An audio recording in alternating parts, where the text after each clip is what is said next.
është gjithmonë drejt për drejt në TV Klan me kënaqësinë më të madhe për të përcjell recetat mrekullueshme dhe biseda shumë të bukura. Sot jam sportive, natyrisht si të isha ndryshe. Është dita e parë për kampionatin botror 2026 dhe gjithçka do të përcillet drejt për drejt në TV Klan dhe ne do ta nisim që tani diskutimin për botror, që tani atmosferën e bukur të këtij kampionati që është absolutisht drithërues për ata që janë tifoz të vërtet të futbollit, por edhe për ne të tjerët që nuk e ndjekim shumë futbollin, ama kur bëhet fjalë për kampionate europian apo botror, përfshihemi me shumë emocion për të ndjekur ndeshje pas ndeshje. Edhe këtë do të mund ta bëni sigurisht në TV Klan. Çfarë kemi sot ne në shije shtëpie? Le ta shohim së bashku, duke nisur nga recetat e zonjës Vjolca dhe më pas tema e ditës. Dhe kemi përmbajtjen. Receta e parë do të jetë patullxhan të mbushur me mish. Receta e dytë një supë me perime. Dhe mund ta themi një djegës i fuqishëm i yndyrnave në trup, kurioze jam çfarë përbërësish do të ketë. Erdhi botrori tek Klani televizori, ashtu si gjithmonë. Kampionati botror 2026, një maraton në TV Klan. Dhe kështu pra do të jetë atmosfera e bukur e nisur që tani në paradite e ditës së sotme. Jemi të ndarë absolutisht edhe këtu brenda grupit ton, disa janë me Brazilin, disa janë me Gjermanin, disa janë me Hollandën, e kështu të shpërndar, po kjo është e bukura dhe ky është emocioni i futbollit, që secili përkras skuadrën e tij, bën tifozëri për skuadrën e tij dhe pret me padurim se si do të jenë rezultatet e ndeshjeve. Ne sot këtu do të ndalemi tek programacioni natyrisht që i dedikohet kampionatit botror në TV Klan, po gjithashtu cilat do të jenë ndeshjet, me çfarë çelet sot, cila është po themi festa hapse, që është përfolur dhe diskutuar jashtëzakonisht shumë edhe në media, në rrjetet sociale, që do të jenë emra shumë të njohur. Dihet që edhe kënga zyrtare, ajo çfarë e nisëm edhe programin, është një kolon zanore me shumë rëndësi dhe Shakira në vetvete ky personazh është kryefjalë tani më sa i përket muzikës së botrorit, dhe kështu me radhë të gjitha do t'i transmetojmë dhe do t'i shohim së bashku, përfshirë këtu dhe tifozerin që i karakterizon edhe të ftuarit tanë. Qëndroni me ne, do të shkoj tani tek zonja Vjolca, të nisim menjëherë me recetat.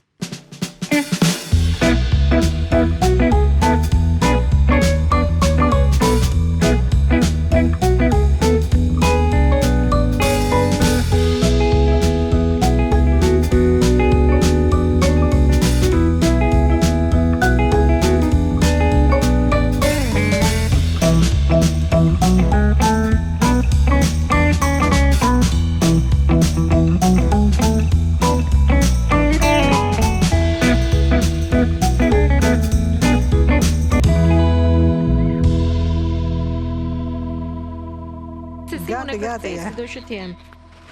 Po! Që si e kam? Qa është kjo? Katerina! Dhe këta e në ka bërë gati si grekët. Nuk e di këtë pjesë. Katerina, ishte rastësi, ta ka ndërru këtë bluzër? Jo, e porosita vetë. Pra ne dishëm e porosit këshu mu? Këtë doja të porosisja.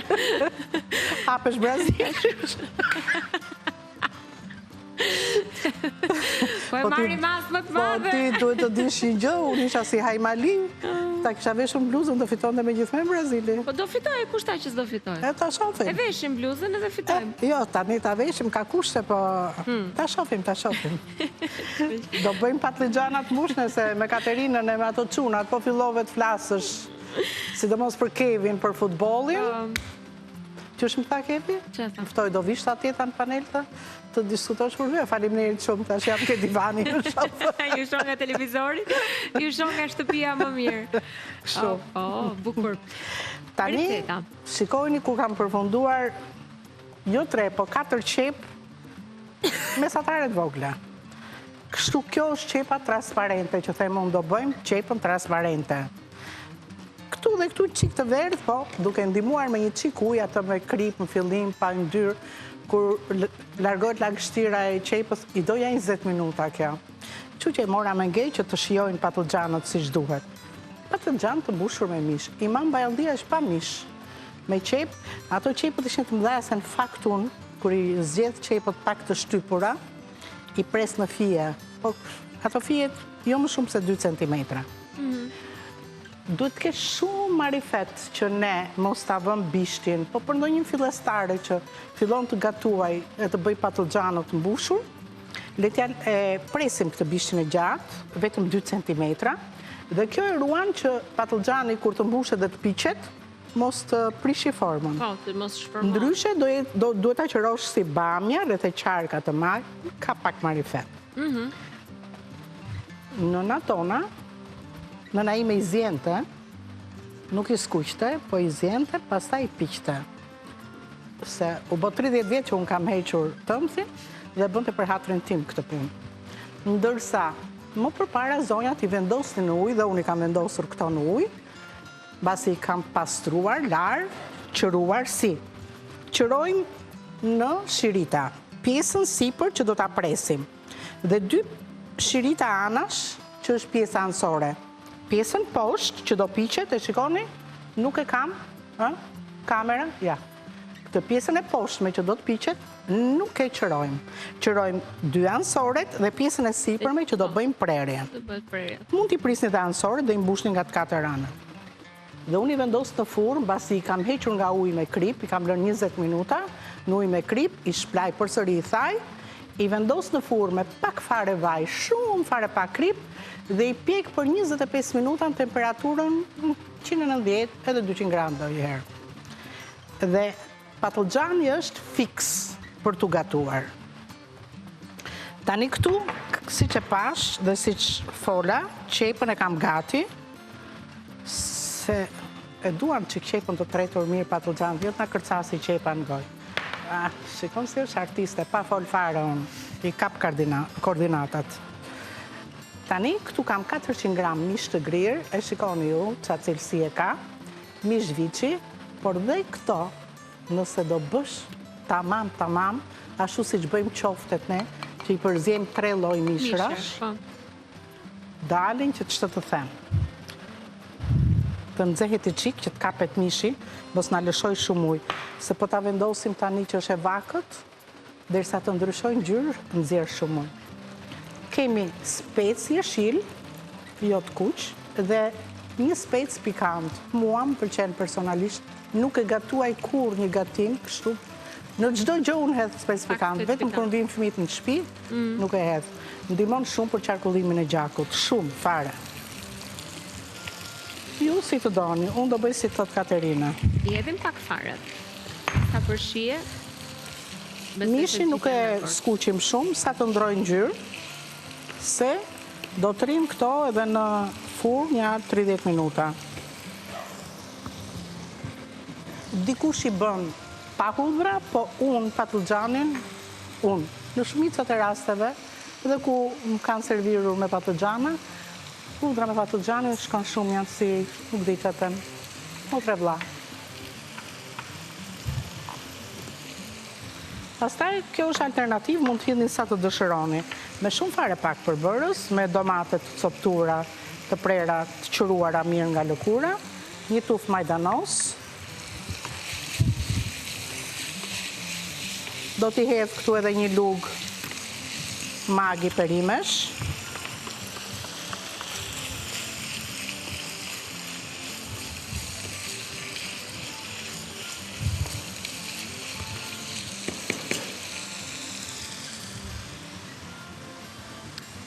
dhe në pjesën e dytë do bëjmë një supë për 15 minuta, nëse ju i keni prerë të gjitha perimet bashkë, është një supë shumë e shëndetshme dhe për të djegur në mënyrë të përsosur yndyrnat që kemi në trup. Po, pam në titull edhe në fakt edhe mua më bëri përshtypje ky titull, po do ta shohim për të vi momente se cilët janë këta përbërës për këtë supë. Është kombinimi i përbërësve, se përbërësit janë nga më të zakonshmit që ne kemi në frigorifer. Për këtë stinë, se ka përsëri supë për djegur yndyrnat, për stinën e dimrit që kanë lakrën e kanë prezent brenda. Po ju tregoj recetën me shkrim patlıgjan të mbushur me mish. Çfarë duhet të bëni gati, cilët janë përbërësit dhe kemi. Po më duket shumë çuditshëm sot kështu. Atëherë, patlıgjan të mbushur me mish janë me 1 kg patlıgjan, 400 gram mish të grirë viçi, kemi 3 qep mesatare, 1 deri në 2 speca jeshil, 1 spec pikant është opsionale, nëse nuk doni ta shtoni mos e shtoni pra. Vaj ulliri, kjo sipas dëshirës sasia e saj, 4 deri në 5 domate mesatare, krip piper të zi, dafin, 6 deri në 8 thelpinj hudhra, kemi dhe majdanoz të grirë holl. Okej, këta janë përbërësit, shohim recetën, vazhdojmë me pjesën tjetër.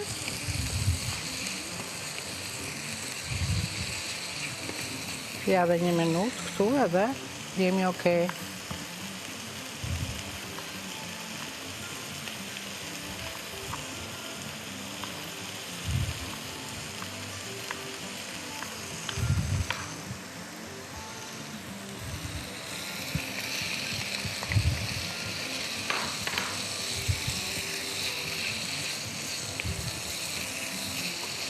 Kombinim perfekt patlıgjan speca, që shkojnë shumë njëra me tjetrën edhe duken kështu si një dy shepa ndar njëherë.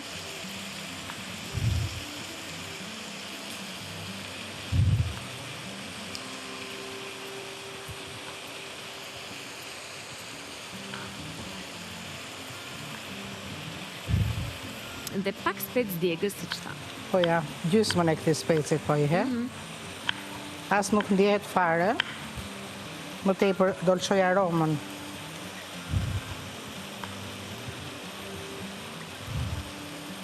Zonja Vjosa, mund të ndaj një informacion ndërkohë? Sa duash ti? Ja. Shkoj pak tek Ama Kafe.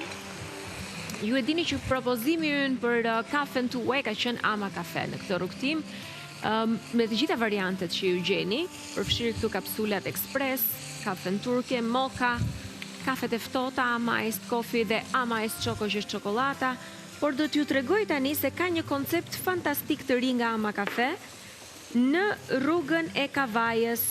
Është një destinacion unik që bashkon një galeri produktesh edhe markash të përzgjedhura nga portofoli i Ama, eksperiencën autentike të shijimit të kafes në bar dhe një akademi të dedikuar edukimit dhe inovacionit.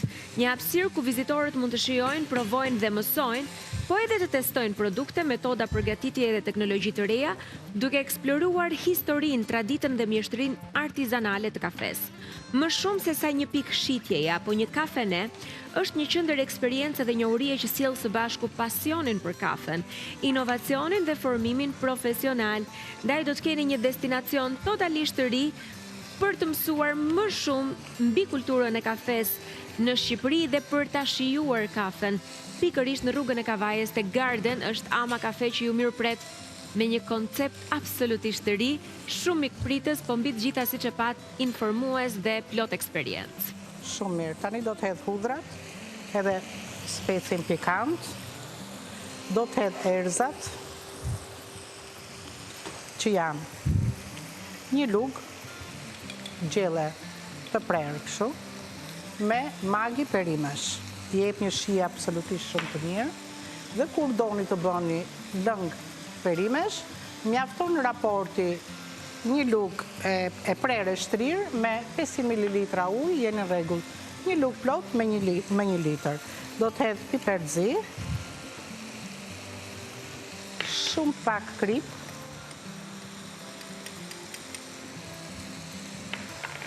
dy gjethe dafine, i përzjej që këto në yndyrë që të shpërthejnë aromat.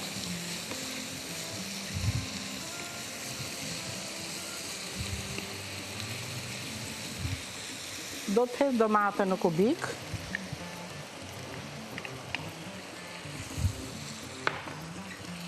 Dhe lë vetëm një 5 minutë që të gatuhet një qik këtu.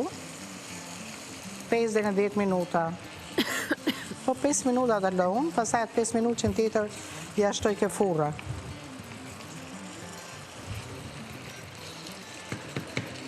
Majdanozin zakonisht në hedh mbasi e kam fikur zjarrin. Është kohë e mjaftueshme për të gatuar kur të jetë në furrë. Tani këtu do të hedh pak fare ujë të nxehtë. Sikur një filxhan kafeje me këtë të salcës. I vendos kapakun.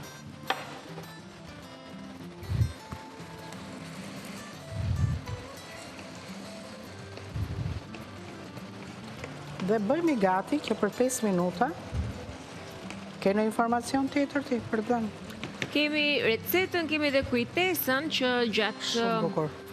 Recetës së dytë do të luajmë edhe me kuicin e miellit Olat, gjithata që na ndjekin natyrisht e din fare mirë që recetat e javës kaluar janë fokusi ynë për pyetjen, për kuicin, kështu që mund të gjeni me njerë përgjigjen e saktë nëse na keni ndjekur drejt për drejt ose nëse na ndiqni në rrjetet sociale. 25 kg miell Ola për çdo përdorim fiton një prej jush çdo javë. Kështu që bëni gati telefonat, gjatë publicitetit hidhini një sy Instagramit faqes tonë Shi Shtëpi dhe do të mundet të gjeni përgjigjen me njëherë. Do bëj gjë tjetër? Jo. Nuk të razoj gjë. Në rregull, po ju tregoj dhe recetën me shkrim. Ku i kemi përbërësit? Lista e përbërësve është pikërisht kjo. Kemi 1 kg patullxhan, 400 gram mish të grirë viçi, 3 qep mesatare, 1 deri në 2 speca jeshil. Kemi 1 spec pikant nëse doni ta shtoni, siç e tham dhe më herët, sasia e vajit të ullirit sipas dëshirës, 4 deri në 5 domate mesatare, krip, piper të zi, dafin, 6 deri në 8 selpinj hudhra dhe majdanoz të grirë holl. Këta janë përbërësit. Shijojeni patullxhan të mbushur me mish që do ta gjeni edhe në rrjetet sociale pak më vonë. Aromë mrekullueshme.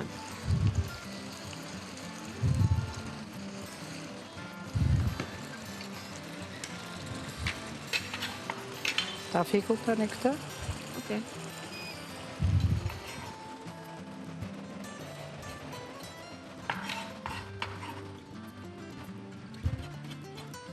I largojmë gjethet e dafinës, se e kanë bërë punën e tyre, aq sikur dhe 2 minuta t'jenë në zjarë duke zjerë,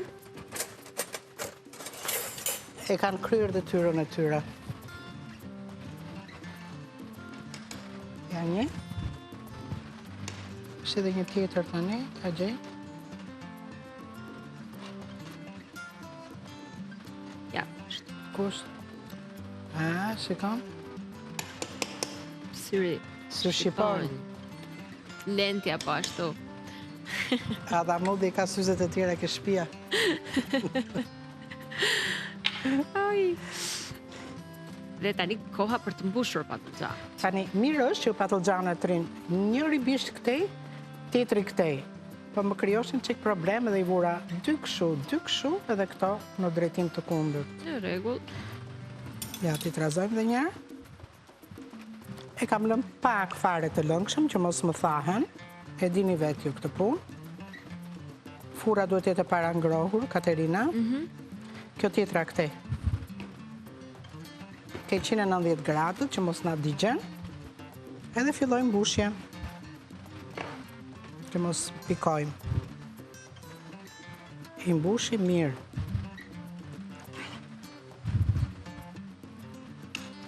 E ta bjeri dhe një qikë se këto i hapim kështu, shi sa mirë hapen këto tani, fap.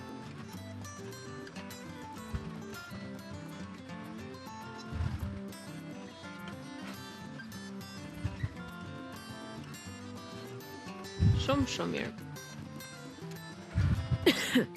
Pra patullxhan të mbushur me mish po ndiqni në këtë moment. Ndërkohë, sup me perime, një djegëz i fuqishëm i yndyrnave në trup është receta e dytë që do të shihni këtu në program në Shi Shtëpie pak më vonë bashkë me kuicin e miellit Ola. Të gjitha këto do t'i sjellim drejt për drejt si për herë. Ti ndiqni ti shijoni, dhe pse jo, kjo mund të jetë një recetë, një kujtesë për ta përgatitur sot. Qof njëra, qof tjetra, apo të dyja, varet sa doni të gatuani. Bukuri.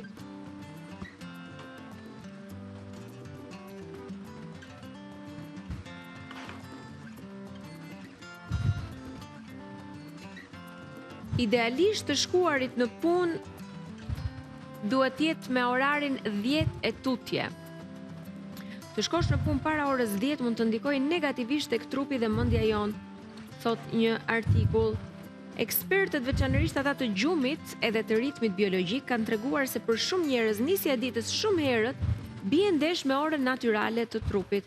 Dhe sipas specialistëve, mungesa e vazhdueshme e gjumit apo zgjimi shumë herët mund të sjellë lodhje mendore, irritim, vështirësi në fokus dhe është një lloj funksionimi pra me detyrim i trupit. Prandaj shumë njerëz nuk janë shumë produktiv edhe shumë të kthjellët kur zgjohen herët.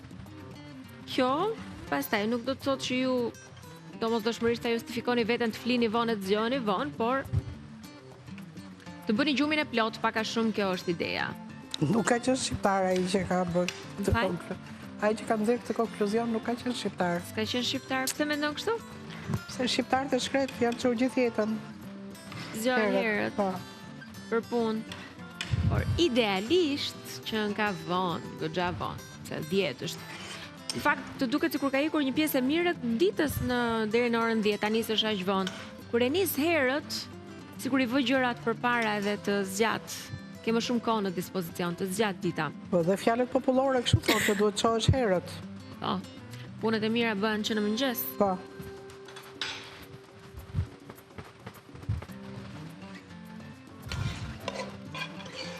Të lumshin duart e arta. Po punë bëjmë ne kur na tepron kështu. Mbushje. Ajo është më e shishme nga të gjitha. Po, sigurisht. Me të kënaq. Tani, e dini ju vjollca si e zbukuron një çik në sipërfaqe, dhe pak fare vaj ulliri. Ju mos i hidhni. Por patlixhani e do vaj në ullirit. Se unë tek qepa kisha hedhur vetëm 4 lugë. Ja. Ndërsa në recet, kjo do, s'po flasin sa do, 3 filxhan kafeje. Po e dini vetë, se zonja Vjollca, kështu që nuk kemi vend për diskutim se në nëzihet ajo. Nuk ju kundërshtojmë, mos na kundërshtoni, bëni si të doni. Jo me le të kundërshtojnë ato, po unë sërse e bëj për të kundërshtuar ata, unë e bëj që ashtu më shion mua gatimi. Po ne them që është preferencë. Nuk ka nevojë pra po themi për ta diskutuar në sensin, pse ti e bën kështu, pse ti e bën ashtu. Gatimi ky është. Kënaqësi, secili sipas. Ato dhe pse thonë që zavjo të hodhet shumë vaj, ai vajet pra të tjetër. Po secili ka stilin e vet gatimit. Të lumshin duart. Dim që kjo do dalë shumë e shishme. Me çapa. Çapa. Dhe tani shikoni çfarë ka supa. Unë të këtë nxeri aty, do të kaloj në grirëse qepën, nuk da lashu, në grirëse në kem vud, dhe do të agri, do bëj qepën transparente dhe kur të hymë brënda, nuk ka problem për të tjerat të skuqen apo mos të skuqen, pra ka qepën, ka 3 degë selino, që kemi qëruar, dhe do t'i grim këshu në unaz, gjysmë unaza të holla, ka 3 patate mesatare, të prera në kubik me brinj 1 cm, kunguj 1 të madh, ose 2 të vegjël, ka 1 karot të grirë shumë fare holl, që t'jetë tek lëngu, ke 2 speca me ngjyra, po unë nuk i hodha se s'kisha ashu specit verdh me tull, që vetëm të kuq, e jeshili nuk është nevoja që t'ja hedhësh pastaj. Kemi 1 lugë Qa është ajo vëzëve? Hudhra. Hudhër pluhur. Se jam largë edhe nuk i shoh. Hudhër pluhur, kemi komplet të tufën e majdanozit, do t'a grim imët në holl fare, 1 lugë trumës të thatë, kemi krip piper të zi, dhe 1 lugë komplet me magi perimesh, plus këto të 3. Të gjitha këto do të përfundoj në tenxhere. Në momentin që unë do t'i hedh të gjitha në tenxhere, do të zihen vetëm 15 minuta. Dakord. Që të kenë rezultat në organizmin tonë. Ndryshe, nëse ne i zjejmë më tepër, atëherë nuk marrim absolutisht, marrim po 1% shumë të vogël. Nuk do të kaloj në blender, kush ka fëmijë të vogël mund ta kaloj një pjesë, 1 gotë, 2 garuzhe në blender, por do të konsumimi i tyre do të jetë kështu siç janë. Dakord. Ashtu e bëjmë. Unë do gri qepën dhe do filloj punën tani që të shfrytëzoj minutat. Gjatë publicitetit, pra merret me qepën. Vetëm me qepën. Marim grirë se me vaj ulliri. Ja, të ndihmoj? Po. rrëfsh. E vëm dhe Këtu kemi 2 qep të kuqe. E do këteja pa ndej zonja Vjollë se të nxera? Ajo si kur zjenë më mirë, po. E vëm këtej, pastaj e qojmë ndej prapë.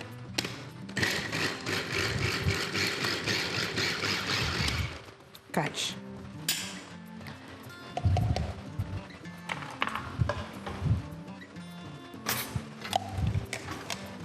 E hes qepën pa vaj, që të më tretet mirë, me 2 kokra krip, e lëm sa të djersitet qepa, të nxjerrë lagështirën e saj, dhe më pas hedhim vajin.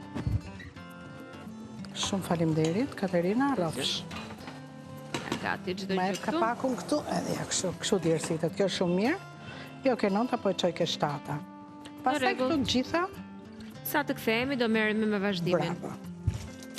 Kështu që vetëm qepën, sigurisht do sistemojmë vëndin se kemi gatuar një super recet pak më herët dhe do jemi gati sa po të kthehemi për të sjellë këtë recet dhe për të luajtur me miellin Ola. Është kuici i miellit Ola që vjen pas pak, qëndroni me ne, publicitet.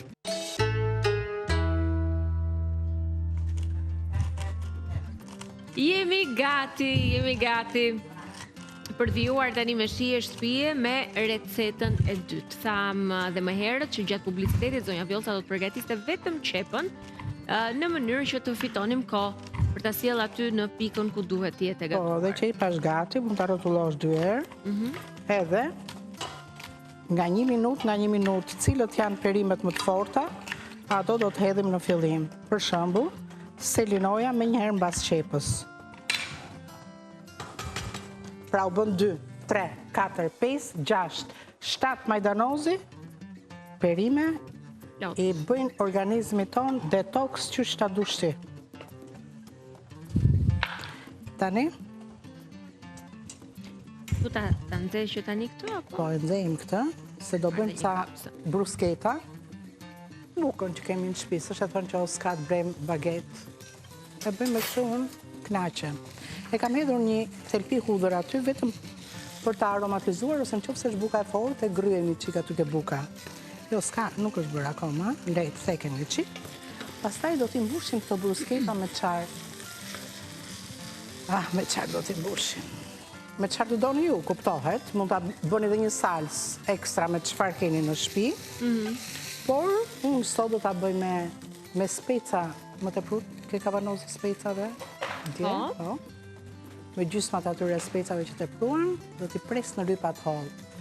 Me ullin, me qik vaj ulliri, me fare pak majdanos, dhe në fund djathë të fermuar. I feta shumë për darkë, janë rregull. Pa dieta fare, unë s'jap dieta këtu. Hedhim patatet.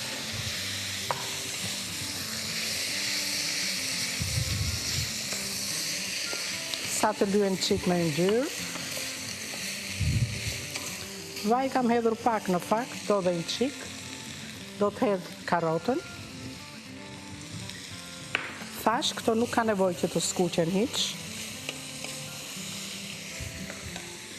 Do të hedh kungullin, jo specie.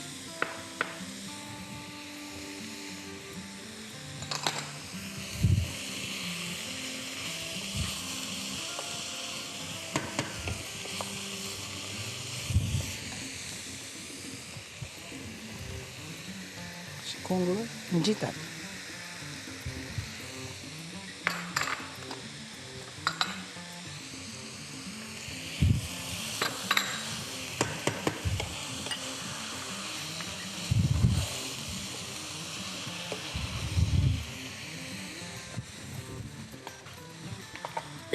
Bëjmë gati dhe magi perimesh është varianti kavanozi bluar. Po, në këtë rast duhet vetëm magi perimesh, Perfekt. nëse duam që pa. Që shumë e shishme receta në fund me këtë përbërës. Pak krip, shumë pak. Hudhër një lugë çaj, hudhër pluhur. Trumz një lugë çaj. Dhe pak piper të zi. Do më mbushësh që kujtë të nxehtë tani? Direkt. Na kam mbetur vetëm majdanozi që do t'ja hedhim në fund fare, 1 minutë para se ta heqim nga zjarri. Dhe nga ky moment që ne do të hedhim uji bashkë me magin e perimeve kthehet në lëng perimesh, ha? Nëse ju keni lëng perimesh të konservuar, të ngrirë, që keni bërë vetë, akoma dhe më mirë. Aty është 500. Ne do të hedhim lëng perimesh, bara se edhin qik më shumë, se do të përthithit qik patatja.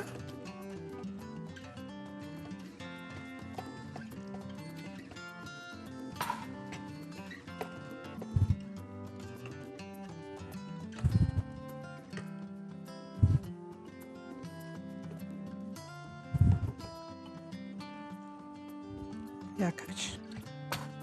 E shohim pastaj konsistencën si të dëshironi. Nëse është pak lëng, hedhim përsëri dhe një gotë tjetër. I vendosim kapakun. Katrina sheforën dhe brenda emisionit mendoj që kjo supë do të përfundoj. Fiks. Ta bëjmë gati dhe majdanozin. Ta bëj gati dhe majdanozin. Tjegj bishtat, se bishtat janë shumë të mira.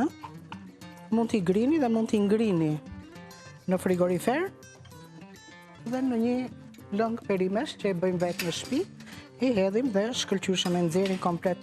Më tepër vitamina ka bishti se sa gjepje.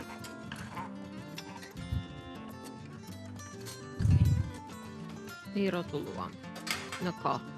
Por në supë, sikur nuk shkon që të na dalin ato bishtat.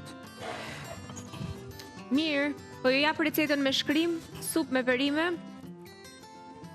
Dhe titulli i kësaj recete vazhdon me një djegës i fuqishëm i yndyrave në trup prej përmbajtjes, pra kombinimit që ka këtyre perimeve dhe erëzave. Kemi 2 qep të kuqe, 3 patate mesatare, 3 kërcel selino, 1 karotë e madhe, 2 speca me ngjyrë, 1 kungull të njom, 1 lugë gjelle magi perimesh, është dhe me pak krip dhe piper të zi, 1 lugë çaj hudhër pluhur, 1 lugë çaj trumb, vaj ulliri, 1 litër e gjysmë ujë, pak a shumë ose lëng perimesh me ndihmën e magit dhe 1 tufë majdanoz. Duhet të rrotulloj bukët. Se i dogja. Fike ata. Nuk i ke djegur, shumë mirë janë. Janë fikë si ç'duhet. E fike? Okej. Shumë mirë. I ke knaq. Lëre këtu tani, se nuk që të rinë qik të ngrota. Do vazhdojmë me brusketat apo do të vazhdojmë me telefonatat njëherë? Sa të bëjmë gati, vazhdojmë me telefonat. Shumë mirë, vazhdojmë atëherë me telefonatat.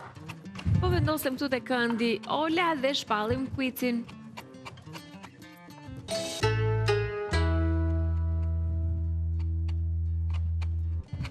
Një pyetje shumë të thjeshtë, kam një recetë fare të lehtë. Kështu që e di që do të fitoni me njëherë. Fundja ky është qëllimi që një prej jush të fitoj. Presim telefonata për të dhuruar 25 kg miell Ola për çdo përdorim nga Atlas. Telefonata është gati. Alo, përshëndetje. Përshëndetje. Mirë se erdhe, me kë flas? Vali nga Kuçova. Vali nga Kuçova. Faleminderit që na ndjek. Po. Faleminderit. Pa. Atëherë, një recetë që bëhet gati për 15 minuta, një supë e shpejtë dhe e shijshme, fare e thjeshtë për të përgatitur.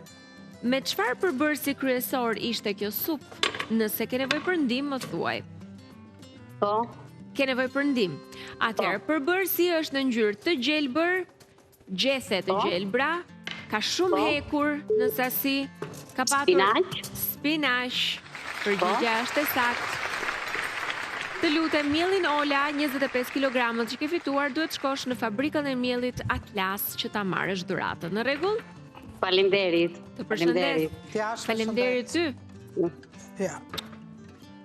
Nuk ka bërë, ka bërë. Ara. Shumë mirë. Mirë jemi. E ka nga sporti. Kam po nga...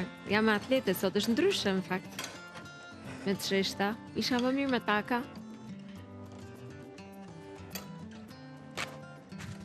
Ja, ku jemi. Këtë zonja Vjellca e kemi... E kam zero. Në rregull. Bukuri dhe bëjmë gati produktet zdrava. Në këtë rast, siç e pat, zonja Vjollca do të sjell brusketa me ullint zdrava, ullint në salamor janë ato që do të përdorim pa bërtham të mira të shijshme dhe specat e pjekur që janë fantastik. Gjithçka gati. Për specat e pjekur nuk na shkon rrallë herë mendja. Me thënë të drejtën është një shije shumë e dashur, shumë e pëlqyer. Dhe në këtë rast ne shpëtojmë nga një proces i gjatë pune, ose sa gjatë gjithë dimrit i bëjmë vetë në shtëpi. po, si i ka bërë gati zdrava, i ka bërë gati dhe me sasinë e yndyrës, të majdanozit, të hudrës, të piperit, të gjitha në këta kavanoz dhe ju vetëm shijojini specat. Mund të jenë si brusketa, mund të jenë mesore, mund të jenë të kombinuara me shumëllojshmërinë e produkteve të tjera zdrava të kripura, nëse mbetemi te kjo gamë, po natyrisht ju gjeni edhe të ëmbla plot, siç janë reçelrat apo kompostot, edhe ato vërtet të mira të shijshme me një përkujdesje maksimale, artizanale, themi gjithmonë, do e ish pak këtë, për ta theksuar pra naturalitetin dhe përkushtimin e zdravës. Faleminderit shumë. Ullint në një pjatë. Tani koha për specat. Shoh pak orën, siç më ka zonja Vjollca. Jemi në rregull.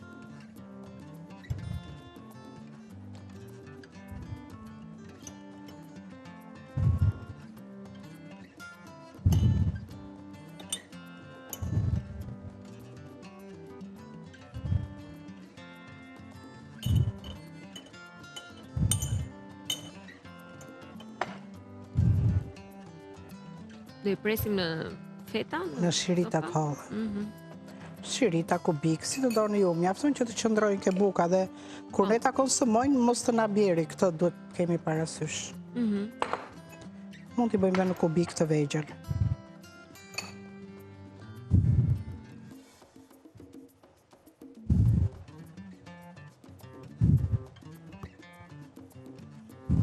Shkëlqyeshëm. Ja po ndiqni edhe formën që do t'i japim ndërkohë përbërësve.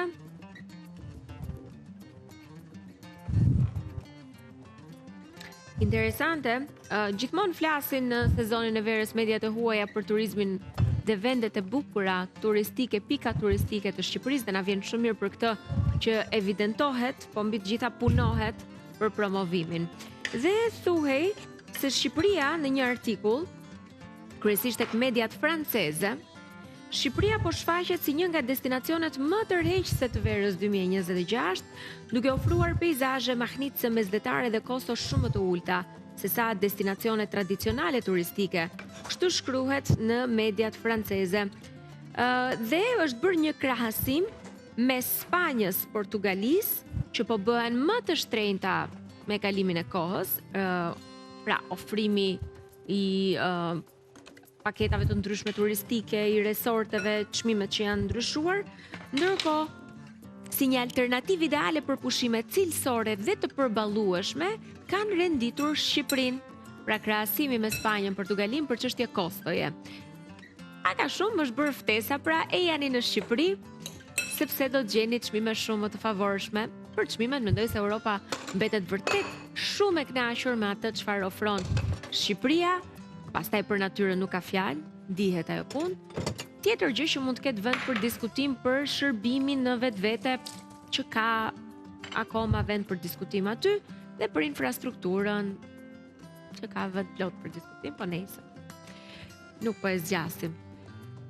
Thërmojmë djathin. Po, do më ndihmosh me një pjatë, pastaj nga pjata do të transferojmë në një dras, ose dras. Mund të nxjerrësh atë drasën rumullake që kemi këtej. Këtu është.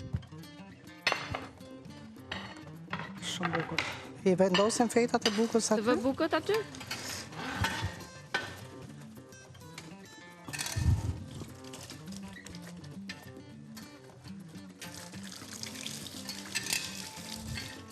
Pastaj sistemon vetë zonja Vjollca.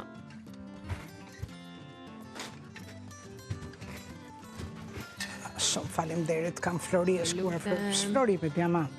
Diamanti. Me karatin më të madh. Qa ka? Gjelozët. Gjeloz? Dëgjon zonja Vjollca nga kufja? Të ndgjoj, vetëm për vesh s'ke qa më thumu. Ashtu.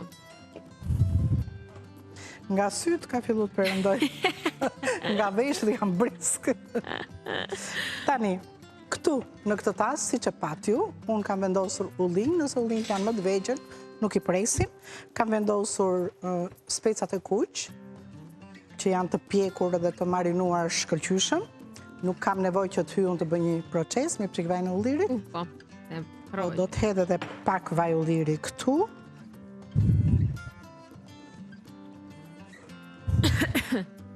Dhe do filloj që të mbush, kam thërmuar këtu, kam bërgati edhe djathin.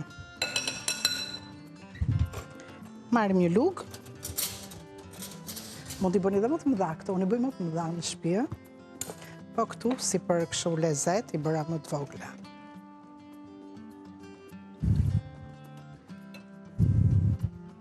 Nuk sa të mira, ali të brusketat. Ja. Bukur. Teksa zonja Vjolca bën vendosjen e përbërësve mbi fetat e bukës për formimin e brusketave, po ju jap dhe një herë recetën e dytë me shkrim, sepse dal nga dal po plotësohet minutazhi i zirjes që tham 15 minuta. Kemi supë me perime, një djegës i fuqishëm i yndyrnave në trup.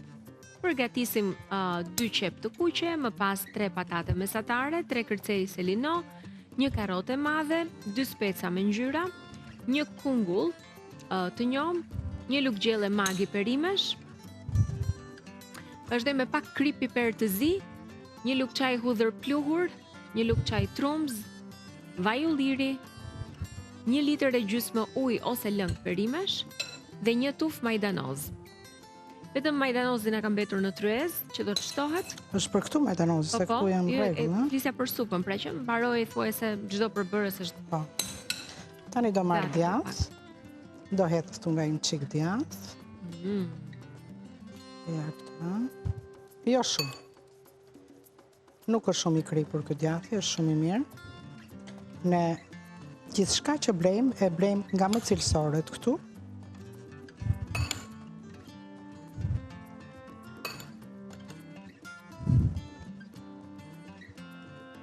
Shënduart. Letrin këto copat, por s'ka problem.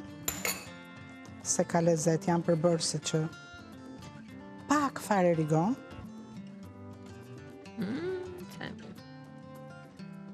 Ky rigoni edhe me djathin, në me qik vaj ulliri, është mrekulli. Tani si të doni këtu edhe pak.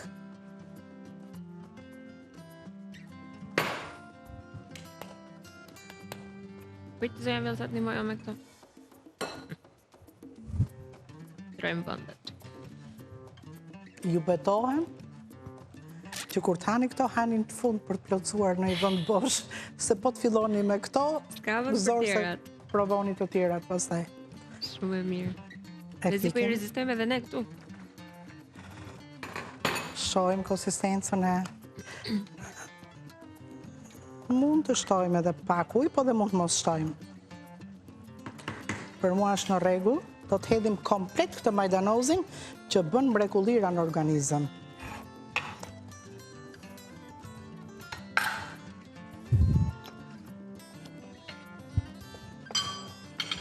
Dhe shikon sa shumë perime është, kjo kaq, që t'jetë qik lëngu pak i trashë, edhe ashu e hollë fare, nuk shkon. Nuk e kemi trashur supën me absolutisht asnjë gjë. Vetëm patatet që janë brenda, bukë e gjellë bashkë. Ta fshim një qik. Ja se fshim. Gati. Kurse tava, zonja Vjolca, ka nevoj për ta sjell apo? Sa minuta kanë kaluar? Që kur e kemi vendosur ne, por gati 30 minuta. E nxirim ta shohim edhe pastaj lëm dhe një 5 minutë tjetër po që nevoja. Në rregull, ashtu e bëm. Ja, sjellun tani. Prit një minuta thaj këtë, se është gjami ajo dhe në kontakt me ujin na merr gazeta pastaj. Merr gazeta. Merr gazeta. Bëhemi viral, zonja Vjolca, se tjerët i bëjnë qëllimisht këto gjëra. Mua nuk më pëlqejnë ato gjëra. As mos që dhe këshim bërë dërë mësot ka vite. Jo, fare, s'më pëlqejnë. Tani. Ja, gati çdo gjë. Prapë të mora dorezat. Ja, semër. Tani të vendosim dhe tavën në tryezë dhe mbaroj. Dhe tani duhet një tas në ato që shkruan sup të gjelbërt. Sill tani. Me një herë. Ja e para. Sipas dëshirës mund të shtoni dhe një lugë vaj ulliri kështu nga shishja. Të marrë dhe tavën. Shumë faleminderit, edhe e fshiu vajza dhe të gjitha. Ja një garush të marrun edhe jemi okej. Aulli. Të poqi. Sa e mirë. Qa aroma. Të lumshin duart. Këto ishin recetat e ditës sotme nga zonja Vjolca. Provojni, shijojni. Ndishini në rrjetet tona sociale. Këto brusketat nuk e di si do ja bëj deri në fund. Dhe për 50 minuta dreka u bë gati. Për jashto kohën që ne më parë kishim bërë patlıgjanët qëruar, pastruar. Por për 1 orë e gjys, jo drek, po drek që... Super drek. Të lumshin duart. Do më thënë të kafshojnë gishtat njerëzit kërë. Jo, thjesht i lëpin. Faleminderit shumë. Të ta vendosim një qik, unë vërtet e duaj qik që jetë jo e thatë, po edhe një 10 minutë që kjo e do në fund. 180 gradë, tani jo 190. Të bashkë miru pafshim nesër.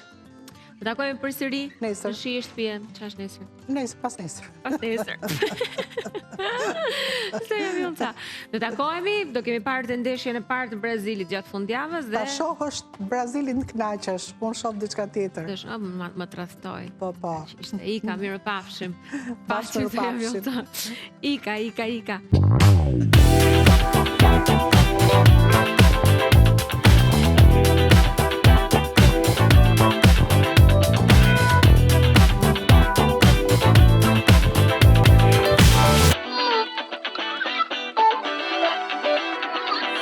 E lidhur me atë çfarë është emocioni i momentit, po ju prezantoj më njëherë me Lenida Halilaj, faleminderit shumë që jeni këtu. Juve. Kënaqësi. Gentiana Linani bashkohet në shi e shtëpie, faleminderit. Mirëmëngjes, faleminderit. Kënaqësi shumë. Dasara besoj si gjithmonë do jetë rrugës. Është ka orën e vet ai njëri. Dhe unë ja them tani dhe bezdisët kur e marr, po pse më merr kaq shumë herë? Ashtu, po. Pse vall? Pse vall do kjo? Ju pyetje. Të komplimentoj. Faleminderit. Ti me kë je? Me kë jam unë, me atë që ka fituar herën e fundit. Kush ka fituar herën e fundit? Ma kujtoni. Argentina ka qenë, po. Me Argentinën jeti? Po, me Argentinën dhe flasim si që dihet tashmë për kampionatin botror që Klani do jetë maraton në transmetim nga sot deri me datën 19 korrik që do jetë finalja e madhe. Se kush do jetë shumë herët për ta kuptuar, për ta zbuluar sot në orën 9 të darkës zhvillohet ndeshja parë mes Meksikës dhe Afrikës së Jugut. Ne do kemi mundësinë për të mësuar për programacionin e televizionit Klan me Lenidën që do ketë një program sportiv, si është ai emocion që besoj hera parë si moderatore në një program sportiv, do na zbuloj pak ethet e këtij programi. Po pjesë e fushës së sportit. Patjetër, kemi programi i dytë sepse unë bëj një program sportiv në FSHV, por që në këtë format pak më ndryshe le të themi. Që ju urojmë suksese dhe shpresojmë që të jetë sa më mbar. Po do kemi edhe programe tjera që do vijojnë, kështu që do kemi mundësinë për të zbuluar të gjitha sot. Bukur, kështu pra do të japim që në nisje të ditës atë rëndësinë që meriton të ketë kampionati botror, duke u ndalur tek programacioni dhe ndeshjet. Vazhdoni që ndroni me ne, pas pak do të vijojmë me diskutimin, sigurisht do të marrim pak edhe komente nga lidhja që të ftuarit tan kanë me futbollin dhe veçanërisht tifozerin që ata do të bëjnë për kampionat botror. Takohemi pas pak, qëndroni me ne. Rikthehemi, është bashkuar edhe Dasara, mirë se erdhe. Jemi kundërstare në kampionat botror. Kundërstare të forta, do thosha, por kam përshtypjen që historia do të përsëritet, ne Gjermanisë përsëri do t'ju... Do të rimvoj. 7 gola do të... Gjithmonë, sa herë bie fjala për Gjermaninë, edhe që tregoj që jam tifoze e Brazilit, ai 7-1 e mban. Nuk është e harrohet. Ai të përndjek gjithmonë. Gjithë jetën. Edhe mua gjithashtu, dhe unë jam tifoz i Brazilit. E se një akmalje e pastër ishte, do me thënë betet një akmarje. Ne kemi fituar finalen 2002-shit, kështu që... Po për një akmarje asaj ishte, një loj akmarrje asaj e 2002. Bajmë një rekord, po themi, kështu që... Sigurisht që Brazili ka për qatë krenohet, është një kubot e para. Po, Gjermania përgjithësi është një nga këto skuadrat që nuk ka dominuar në përbotërore, pa tjetër as në Champions League, që si Bayern nuk ketë drejt. Nuk, do me thënë, mendoni pak si do jetë kjo periud. Si do jetë botërori, shumë nisë botërori. Po, shumë nisë botërori, me këto lloj emocionesh, është e vërtet. Që nisin që sot, edhe të gjithë po themi përfaqësojnë deri diku me shumë dëshirë atë skuadrën e zemrës, Brazil, Gjermani, Brazil po ashtu. Brazil. Po mirë më në fund, po ndihem mirë se kudo që shkoj. Po thuaj që ti këtë e ke për Kastile, vetëm mua kundër. Si e vërtet, po të Vëklan pas ka përfaqësues shumë interesant me tifos të Brazilit, rastësisht bukur kështu. Po e nis pak me programacionin, si thoni, me atë çfarë do t'i ofrohet teleshikuesit, duke nisur me l'Amerika. L'Amerika, po. Është një program teknik, le të themi, që a bën analizën e ndeshjeve, momentet më të mira, golat, një analizë nga specialist të futbollit, sigurisht që edhe programi tjetër po ashtu e ka të përfshirë, po ka dhe disa elemente tjerë të integruar.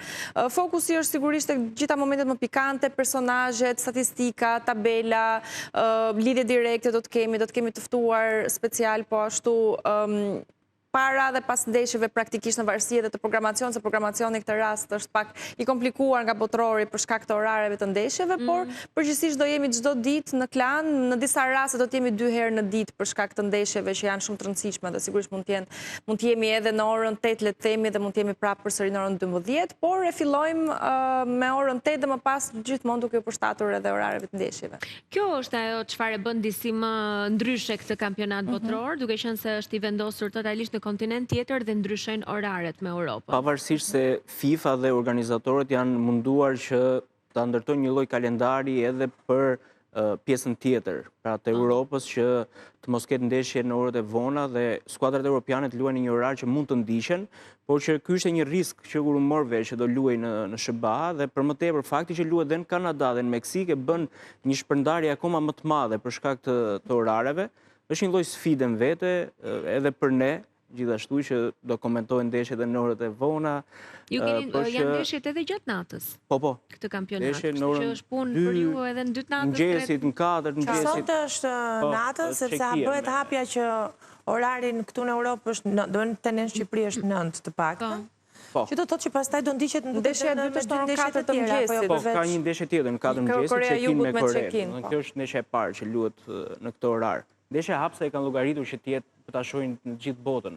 Edhe ceremoninë atje luhet në drejt në Meksik, dhe për këtë arsye që të ketë shikueshmëri të lartë besoj, por që ka qenë kjo problematik që në startin e komentuar shumë. Ajo çfarë është e veçantë gjithashtu është fakti që po luhet në një vend të nxehtë, siç është Meksika. Kam lexuar që është pak problematike për disa skuadra, madje janë bërë edhe meme të ndryshme, për shembull Norvegjia gjatë stërvitjes qëndronin lojtarët në diell dhe shkruaj po përshtaten pak me temperaturën. E vërtetë Norvegjia dje madje ka dalë një lajm shumë interesant që është përgatitur edhe për këtë gjë, duke marrë ushqimet me vete, portokall, peshk dhe ushqime tradicionale. Kuzhinjerin e kishte me vete, pra në mënyrë që një nga këto kombëtarë që ka të vështirë për të përshtatur atje, dhe kështu që i ka paraprirë kësaj gjëje. Ka pasur në fakt diskutimet shumëta, por do ketë cooling break gjatë tyre ndeshjeve, pra pas minutës 20-25 ekipet do ndalojnë për të freskuar në 2 pjesët.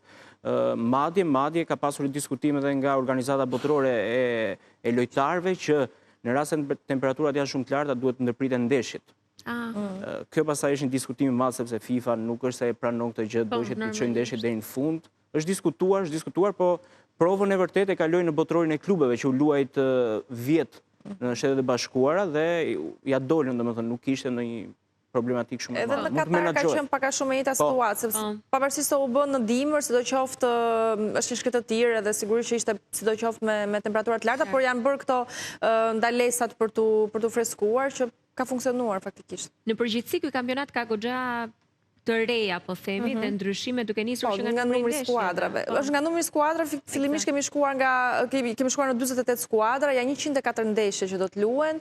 Ka një përfshirje pak më të madhe, le të themi, sepse marrin pjesë shumë të tepër skuadra, që në një farë mënyrë, në një anë, ndoshta ja ulin fakt në thonjza nivelin fazës së parë, sepse sigurisht janë ekipe që nëse ndeshet një ekip shumë, mund të jetë 70 në FIFA, po i 80 të ndeshet ndërkohë me Brazilin, me Argentinën, nuk është njëjti nivel loje si të ndeshet Gjermania me Brazilin, por nga ana tjetër ka edhe një përfaqësim shumë të mirë të gjitha vendeve, sepse magjia e botrorit është pikërisht këtu, tek dhënia e të gjitha atyre nuancave të çdo shteti, të çdo kulture, të Afrikës, të Amerikës Latine, të Oqeanisë, po ashtu të Azisë, Europës, po ashtu etj. Kështu që të gjitha ngjyrat bashkohen në këtë rast dhe besoj që atmosfera do të jetë e bukur pikërisht për këtë arsye.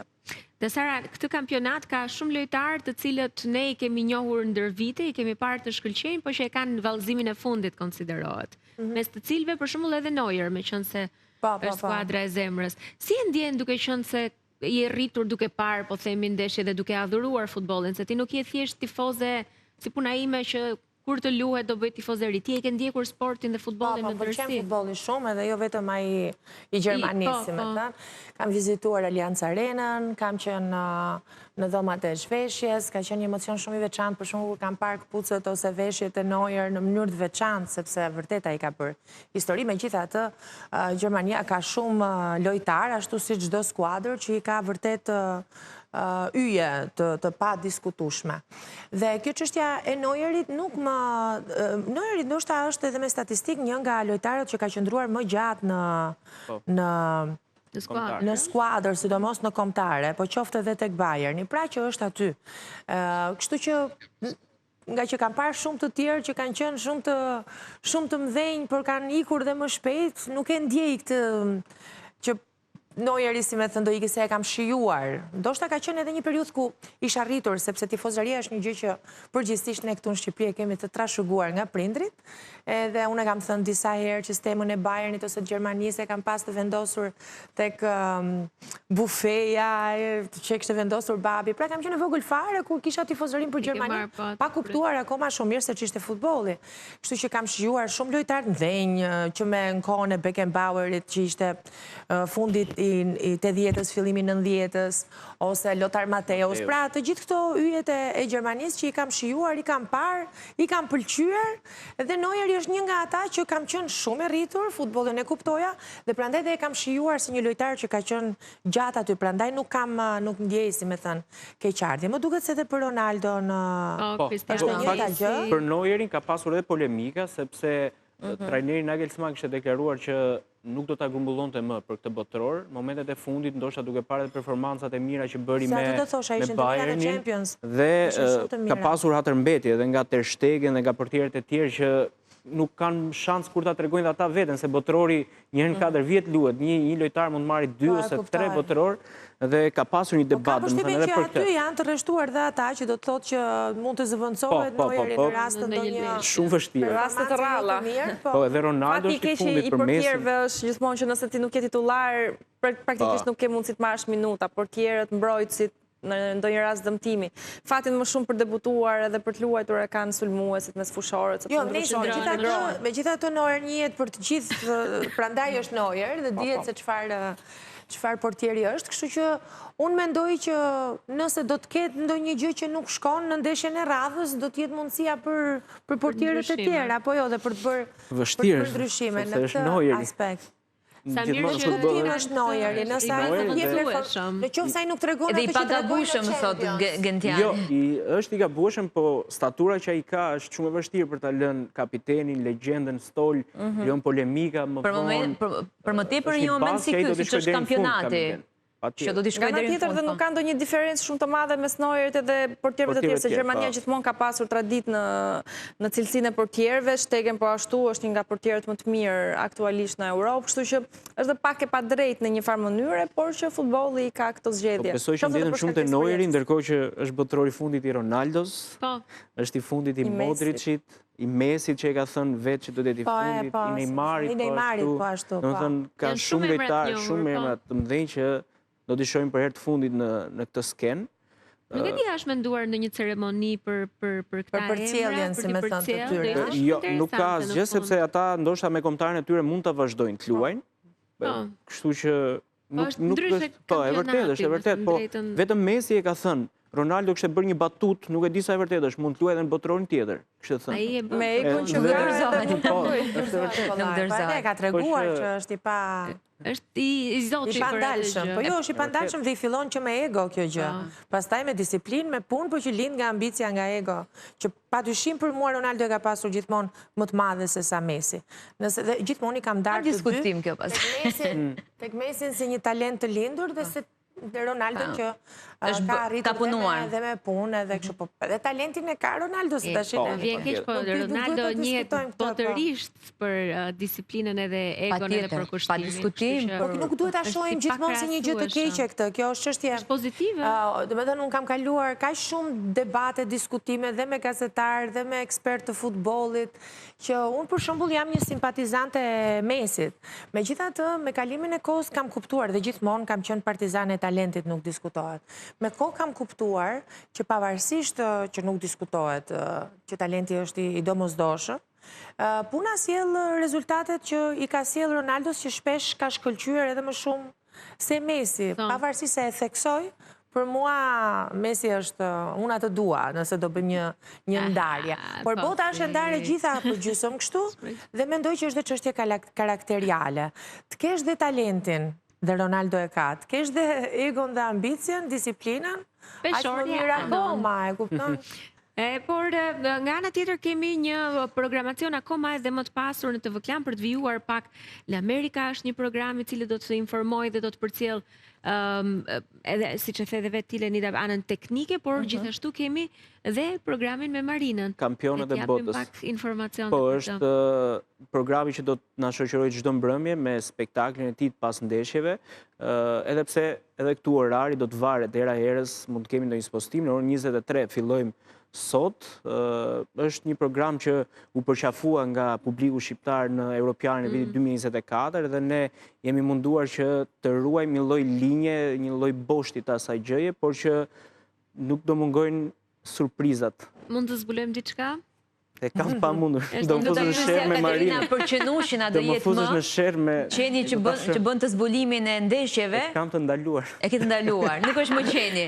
Jo, e kam të ndaluar të them. E ke të ndaluar, ta nuk është më qeni. Mund t'jetë në një kafsh tjetër. Po që ka surpriza, ka element të rinj, pa tjetër, show, analizat që nuk do të mungojnë, ato që tha Lenida, lidhje me Shtetet Bashkuara, kemi një gazetar atje, që do të na sjellë emocionet tëra herës. Kështu që pra ka dhe korespondent që do të sjellë gjithçka drejt për drejt, në mënyrë që të vi, si thua ajo, çfarë ndjehet atje, të jetë këtu në transmetimet tona.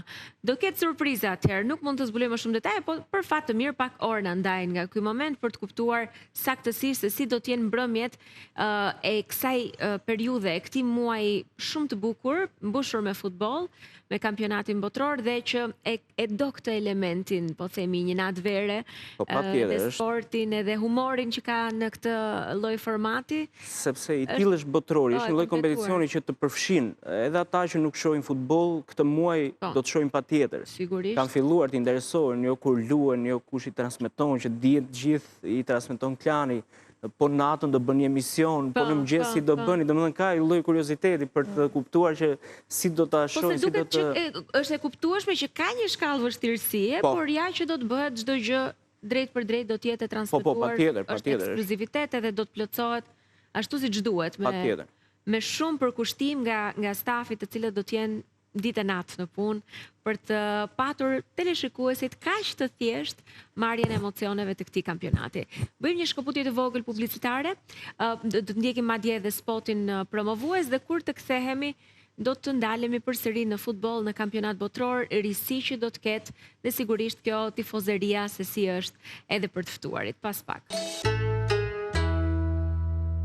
Jemi përsëri bashk, kampionati botror 2026 nis sonte dhe deri në datën 19 korrik, që është finalja e madhe, do të jenë plot ditë të mbushura me ndeshje të ndryshme, që natyrisht në fillim më duket sikur kjo pjesa e fazës së grupeve është me një farë emocioni, po si më e parashikueshme, do thoja. Duke qenë se ka më shumë skuadra, faktikisht të vit nuk është se kemi një grup klasik ferri, po thuaj se në çdo kampionat evropian ose botror ka qenë një grup ku mund të ishtin ekipe si, po themi, Anglia, Portugalia dhe vinte edhe një Suedi ose Poloni, që sidoqoftë është një ekip cilësor, le të themi, ndoshta jo pretendente për të marrë kupën e botës. Në këtë vit i kemi shmangur paksa këto ekipe, duke qenë se ka shumë më tepër grupe, por sigurisht që bëhet akoma më interesante më pas në fazën me eliminim direkt dhe mund të ketë dhe shumë ndeshje që mund të shkojnë në shtesë, në penalti, etj. Po, thash, është e ul pak në thonjza interesin fakti që ka ekipe si Curaçao ose nuk e di Bregu i Fildisht, etj. Që mund të mos jenë në njëjtin nivel si ekipet e mëdhaja, por sidoqoftë japi një lloj ngjyre tjetër. Në fakt ka ekipe të cilat vitet e fundit kanë bërë shumë progres në futboll. Për shembull, kujtojmë Maroku në renditjen e fundit të FIFA-s ishte i pozicionuar në vendin e 7 në renditjen aktuale. Në botrorin e fundit ka eliminuar Portugalin në mos gaboj, pikërisht Ronaldon. Më pas ka pasur performancë shumë të mirë edhe në Kupën e Afrikës, ishte në finale që fitoi Senegali, domethënë ka një rritje shumë të madhe dhe ndoshta 10 vite, po, sidoqoftë për shkak të gabimeve në atë ndeshje, por 10 vite më parë nuk është se e perceptonin Marokun si një ekip të rëndësishëm. Ndoshta në ekipet e Afrikës mund të pozicionohej deri diku, por nuk ka pasur atë lloj impakti. Nigeria mund të ketë qenë më lart ose dikur Bregu Fildisht, Kameruni ishin më cilësor. Po tashmë kanë ndryshuar gjërat. Kroacia për shkak që ishte finaliste në 2018 vazhdon të jetë mirë, pavarësisht se është në fund të brezit të saj, le të themi, po nuk është cilësuar dikur në top 5, por ama arriti të ishte finaliste, kështu që ndryshon shumë futbolli në vitet e fundit, ka shumë ekipe të cilat mungojnë për shkak të rrethanave caktuara, për shembull Polonia, njësoj si ne që u eliminuam nga ajo, më pas ajo u eliminua nga Suedia, edhe për Lewandowski do kishte qenë kërcimi i fundit, le të themi, por që s'mund të jetë në këtë rast. E njëjta situatë është edhe për shumë ekipe tjera. Në fakt, unë dëgjova edhe nga Pikeja që kishte thënë Maroku mund të fitojë këtë vit, ishte një lloj parashikimi. Po, për te Marokut, Maroku është një skuadër shumë e mirë, po në botror, në europian, kryesisht në botror, ka gjithmonë skuadra që janë surpriza. Pra ti e sheh atë grupin dhe me mendjen tënd dy ekipet më të mëdha janë aty, po ne që merremi pak më shumë, hapim, shohim lojtarët, shohim që pas ka dhe këtë 3-4 lojtarë që luajnë në kampionate të mira, në Angli, në Premier League-ën e dytë angleze, edhe bëhet shumë e vështirë. Pra, edhe fakti që skuadrat kryesore nuk janë të kolauduara që në start, pra ndeshjet e para janë gjithmonë të vështira.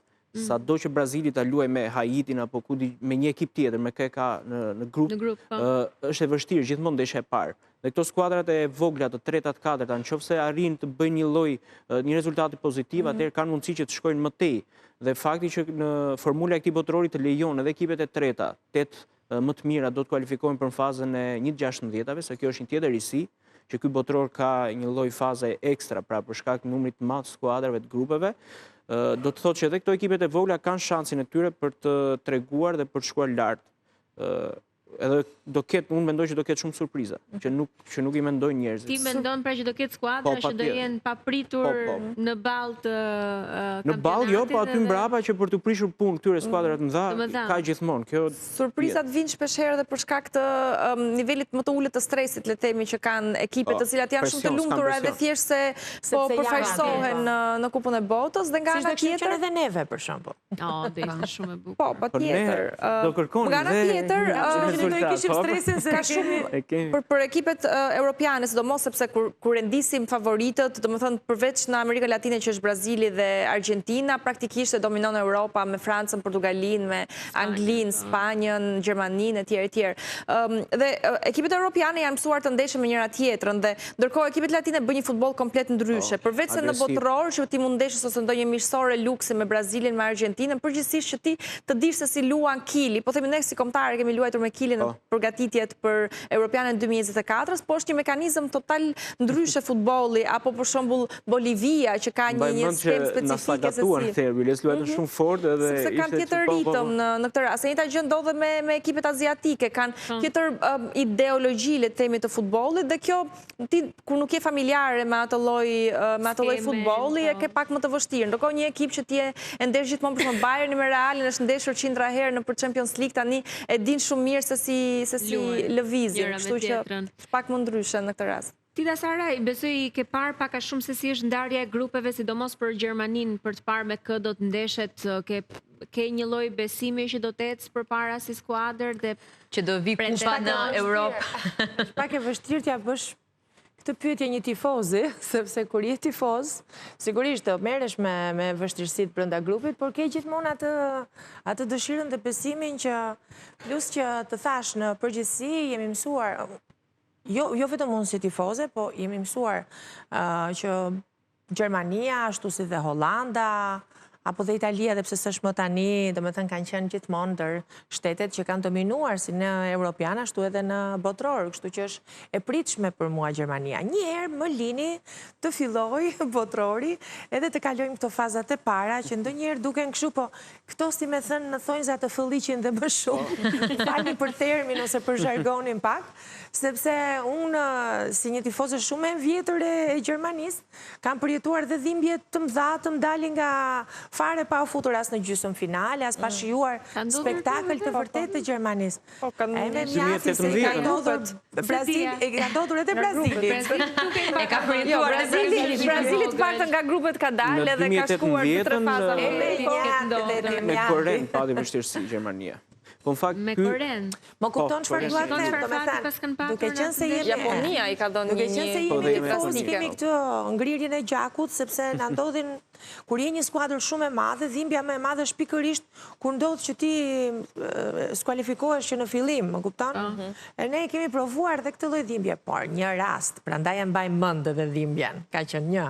Kurse në përgjithësi sigurisht Gjermania është ashtu siç thash dhe theksoj, pres nga Hollanda këtë vit, edhe nga Hollanda shumë, sepse kanë edhe përgatitje shumë të mirë holandezët. Është ekip i keq, nuk përflitet shumë fakt nga këto statistikat si ekip favorit, por që po të shohësh lojtarët që ka, formacionin bazë është një ekip dhe që ecën shpesh. Domethënë Hollanda nuk e përmend askush favorit, po mua më pëlqen ta shikoj Hollandën ashtu siç ka qenë dikur, domethënë.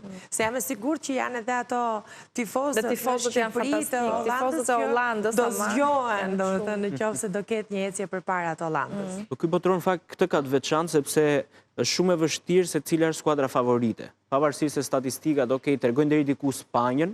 Portugalin kam parë në fakt. Spanja është e para sipas po mos u ngot ajo. Po mi të gjitha ajo do i marri tani me Champions. Spanja dhe kishte për vlerë Portugalia është më lart nga të gjitha ekipet për vlerën e lojtarëve total. Edhe për shkak të lojtarëve që janë shumë cilësor duke marrë parasysh. Franca është skuadra më e shtrenjtë e botrorit, 1.3 miliard euro, mos gaboj, vlera e lojtarëve.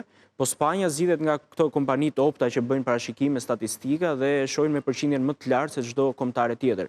Shumë pak ngrasim me Francën, por Ancelotti kishte folur para pak ditësh dhe thoshte nuk e gjen dot se kush, domethënë ka shumë skuadra që mund ta fitojnë, pra që janë jo shumë të mira, por as të dobta, pra është Brazili, është Anglia në një formë shumë të mirë, Hollanda, Spanja, Franca, Portugalia, Argentina. Pra janë aty, Gjermania po ashtu, pra është shumë e vështirë, është një nga botërorët që ka më shumë pretendent. Janë emra që kanë qarkulluar kampionat evropian, po ashtu kampionat botror.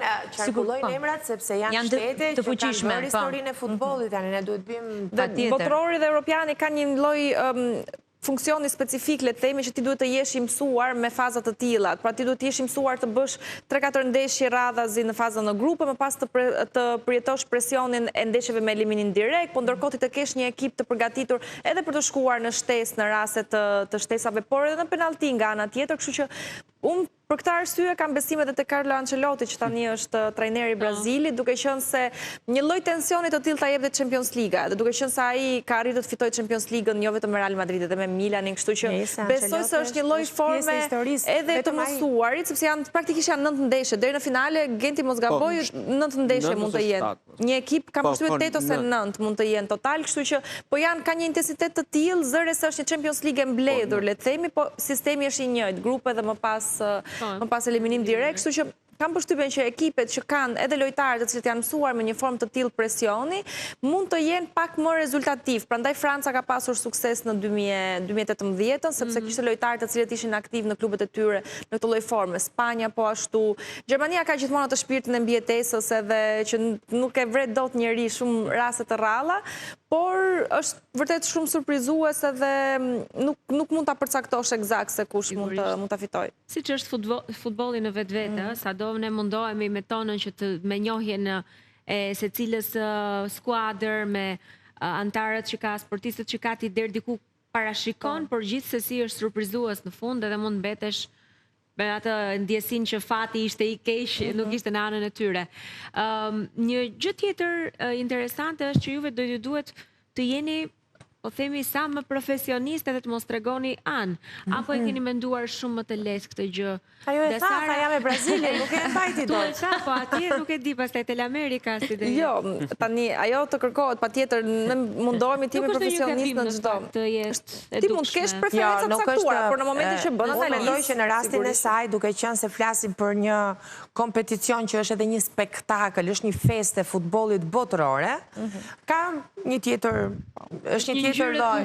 Është një spektakël pra. Më të paragjykuarit janë komentatorët në këtë rast. Pra, domethënë, nuk duhet të ngatrojmë spektaklin, komentatorët, sepse botrori është spektakël, nuk duhet ta ngatrojmë me analizat gazetareske që ato pastaj kanë nevojë patjetër për jo anësi, kanë pikërisht nevojë që të mos komentatorët. Për komentatorët është e vështirë sepse nëse zbulon me kres skuadër. Asnjëherë un kam qenë për lloj-lloj panelesh. Asnjëri nuk e pranon se me cilën skuadër tifo. Pikë janë, po si dallohet, ë? Se diku do e nxjerrësh kur shikon shumë futboll, realisht ti fillon ti duash të gjitha skuadrat që luajnë mirë. Unë për shembull me klubet jam tifoze Realit Madridit. Me Brazili kam qenë gjithmonë tifoze, por dhe një nga zhgënjimet e mia më të mëdha ose thyrjet e mia të para të zemrës në futboll ka qenë fitoria e Francës në 2006 kundër Brazilit me atë golin e Henrys në gjysmëfinale. Dhe ka qenë Brazili i ëndrave akoma deri në 2006. Por unë në 2018-ën pas eliminimit Brazilit, unë isha tifoze e Francës, pikërisht e Francës, sepse më pëlqente ajo energjia, nëse kujtoni ka qenë ajo kënga e famshme e Francës që ka qenë virale, do të thonë ishte një lloj klime shumë pozitive brenda ekipit dhe ti mund ta pëlqesh. Në 2024 më mërzita shumë eliminimin e Gjermanisë, që unë realisht Gjermaninë nuk e preferoj si ekip, nga Spanja, sepse mbi të gjitha ndodhi në një formë pak të padrejtë, që në fakt u vërtetua në fund që ishte një gabim arbitrimi dhe jo domosdoshmërisht fakti që ti je tifoz me një ekip kur ti vërtet mëson të duash të vlerësosh futbollin e mirë, e vlerëson edhe zgjerohet kur kthehet në një lloj forme edhe në punë. Për shembull, unë kur kam punuar dhe ishte një eksperiencë e parë, kalova nga gazetare kulture, hera e parë zëdhënëse në një klub futbolli. Edhe ishte si të hapej një derë e re për mua e panjohur në një lloj forme, që e doja futbollin vetëm si tifoze deri në atë moment. Dhe nuk isha tifoze me Partizanin, i përkisja atij brezit të atyre gocave që prej volejbollit e Ela Tasës, Moza Ibrahimit ishim tifoz me Dinamon, pavarësisht se Dinamos ishte më, nuk ekzistonte. Dhe u bëra dal nga dal tifozja që jam sot e Partizanit sepse punova aty, por duke punuar aty dhe duke që në çdo stadium të çdo ndeshje dhe duke ndjekur kampionatin dhe çdo lëvizje dhe historikun, pra kthehet në një informacion shumë të madh që ti merr, që është informacion edhe pune, fillon dhe shikon futbollin edhe me kënaqësinë për që kjo skuadër ose ky lojtar është duke dhënë duke vlerësuar. Pra në emocion të fortë. Jo, do të thosha që emocionin që përjeton tifozin nuk e përjeton kurrë në një duke gjykuar ftohtë, e kupton? Por ama, nëse ti futesh në botën e futbollit dhe unë vija nga arti në futboll dhe mendoja që emocionin që duron arti nuk ta dhuron asgjë tjetër, janë thjesht dy emocione të ndryshme i artit që është vjen më ngadalë, është më i thellë në shpirt ajo që të ofron arti si emocion, kurse futbolli ka një shpërthim emocionesh, që vinë këtu të pa në një si një katarsis emocionesh. Dhe për këtë duhet jesh tifoz që ta përjetosh.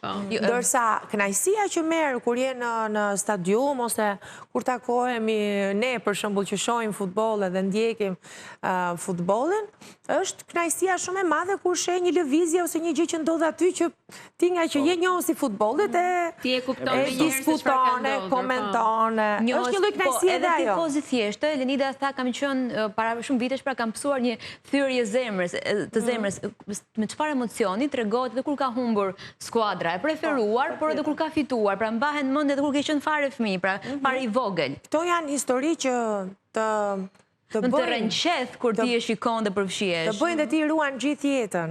Dhe me thënë, unë nuk do të ndryshoj do të kur tifozërin time për Gjermanin, sepse e kam të moldur, si thonë, e kam të mbjell që e vogël dhe ruaj kujtime nga fëmiria, nga të qarat, të qeshurat, gëzimet. Me Gjermanin, ka qenë ndeshja më shëmtuar në histori për një tifoz. Po sepse ti je vogël dhe nuk e shijuar gëzimin e 2002-shit.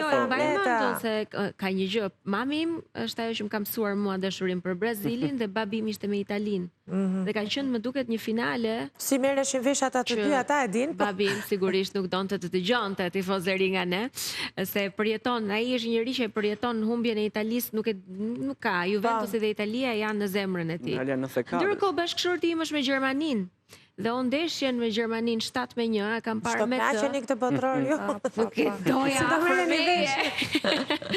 Kështu që vërtet, kur janë ca ndeshja kështu të tilla, kaq të vështira, të bukura dhe edhe me ata të shtëpisë tënde mund të grindesh. Unë zihem me njerëzit për ndeshjet e futbollit. Nuk i shikon besoj me tifozërit. Detyrohemi i shikoj, por gjithmonë përfundojmë duke u zënë. Domethënë, shoku im i ngushtë është me Gjermanin, po ashtu me Barcelonën dhe me Bayernin, dy ekipe që ju urrej. Përgjithsisht po ndeshjet e Champions. Shoqët e mia që janë me Spanjën, unë pavarësisht se jam tifoz e Realit, po Spanjën nuk është se kam preferuar ndonjëherë, se është fiks futbolli që luan Barcelona dhe praktikisht nuk më pëlqen. Unë mërzitem me ta, kur ka fituar Argentina 2022-shin në Kupën e Botës, realisht jam mërzitur sikur të ishte eliminuar Brazilin atë, edhe pse në finale nuk ishte. Po mërzitja është sepse është emocion edhe ai është. Normal. Është emocion shumë i fortë. Se kur thash që kur je tifoz ose kur bëra krahasimin e dy emocioneve në dy sfera të ndryshme, dhe thash që është një emocion shpërthyes ai i futbollit, është sigurisht momentin e golit. Por ne kemi dhe ato momentet kur goli zbëhet ose humbet ose Ki duke ndihmuar nga vendi ku po e shikon, po bëj është një stres më vete. Por është ne ta shijojmë, duhet ta shijojmë tamam si një fest. Vërtet këtë botror, sepse si çdo botror që me zi e presim çdo 4 vjet. Siç është në fakt, edhe ka nisur gjithë kjo klima e bukur që me këngën që ka atë vibe-in e vet, emocionin e vet dhe është e këndshme. Dhe Shakira, që është ambasadore e botrorit praktikisht. Nuk do ndrohet më duket. Nuk ka botror pa Shakirën, thoshin kur do. Derisa të dalë në pension Shakira do i ketë këto këngë. Ka më shumë botror se Piqué. Edhe kur nuk ka pasur këngë zyrtare botrori, Shakira prap ka prodhuar një këngë e cila në fakt është bërë më virale se kënga e botrorit. Në 2018 mos gaboj nuk ka qenë kënga zyrtare e saj, ka qenë Era i Strefi, që ka qenë këngë shumë e bukur. Dhe më vjen në se ajo erës harrohet. Pra është këngë shumë e mirë, po që ne harrojmë që kemi pas një përfaqësuese tonën, po themi një vetë. Dhe është një moment shumë i rëndësishëm, patjetër. Të bëjmë edhe një shkëputje të fundit publicitare, kthehemi pas pak. Si që kemi thënë dermë tani, ashtu si që ju e keni parë dhe me numërimin mbrapsht që është bërë edhe në faqet zyrtare të rrjeteve sociale televizionit Klan, nga 11 qershorit deri më 19 korrik zgjat ky botror, është ndryshe nga herët e tjera, sepse është më i madhi në histori, me 48 kombëtare pjesëmarrëse nga 32 që kanë qenë më parë, 12 grupe me nga 4 skuadra. Unë e pash vendosjen e Brazilit, se sigurisht, siç po themi, pra është skuadra ime dhe secili besoj këtë bën, këtë analizë, edhe u mundova të kuptoja me kë mund të dalë dhe me Gjermanin të paktën ndeshej shumë vonë nëse do ndofte. Pra mund bëhet një lloj parashikimi skuadrash të mëdha që si mund të ndeshen. Po, mund të bëhet ndarja, domethënë një ndarje parashikimi një kështu modest. Po nuk i kam fix, nuk jam fokusuar aq. Domethënë pas fazës grupeve bëhet ajo sepse ka shumë rëndësi kush deli parë në grup, i dyti në grup dhe aty përcaktohen pastaj anët që ato do të ndjekin për të parë nëse përballen me njëra tjetrën apo jo. Sigurisht që përballjet kryesore nuk do të mungojnë, ndoshta nga faza 1/8-ave. Kjo 1/16 që është domethënë faza ekstra e shtuar e këtij botrori, mund të ketë po përballje të tilla të ekipeve të mëdha me ato të vogla nëse respektohen parashikimet. Nëse një ekip i vogël pastaj del i dyti në grup, atëherë ndërlikon rrugën e një ekipi tjetër. Kështu që nuk e di, nuk di të them një parashikim nëse përballen apo jo me njëra tjetrën. Janë të bie të komentosh edhe vonë. Mund të më bjerë. Mund të bjerë, do keni një ndarje të tillë. E bën me kënaqësi Tiani këtë. Po mirë, tani. Momenti është gjë po, e vërtetë. Një punë sistematike. Komentosh botëror është e vërtet. Është një emocion ndryshe dhe besoj mund të debutoj me Shtetet e Bashkuara, që është në orën 3. Ndeshja ceremonia 3. Si ke menduar të qëndrosh zgjuar atë natë? Do jemi zgjuar gjithkohës, pas emisionit kampionët, 2 orë përgatitje për ndeshjen. Super. Mirë, është ndjesi shumë e bukur kur mendoj që ju do jeni zgjuar, qyteti po ashtu sigurisht janë për te orareve normale të fjetjes, të gjithë do jenë aktiv, lokale do jenë plot, ma mërmëndja do ketë shumë organizime. Neve prinderve na ka qëlluar fix me mbylljen e shkollës dhe jemi shumë të lumtur se kemi për të zgjuar në mëngjes. Shpresoj të kemë njerëzit pak tolerancë me oraret e punës, ndonjëherë t'i falen mbase ndonjë vonesë në punë ose ndonjë shkëputje për të parë ndonjë ndeshje shumë të rëndësishme. Se ne këtu bëjmë punë pa orar, në kuptimin që në media edhe prandaj se llogarita që ne kemi vetëm fëmijët. Në Meksik për shembull sot janë pezulluar shkollat, punët, të gjitha po. Domethënë disa aktivistë nuk e kishin mirëpritur këtë gjë. Presidenti kishte thënë që secili ka drejtën që të protestojë, po është ndarë pak. Disa tjerë me zor po e presin, kanë dalë në rrugë, po festojnë për botrorin. Një grup i vogël është ai që protestonte për këtë gjë.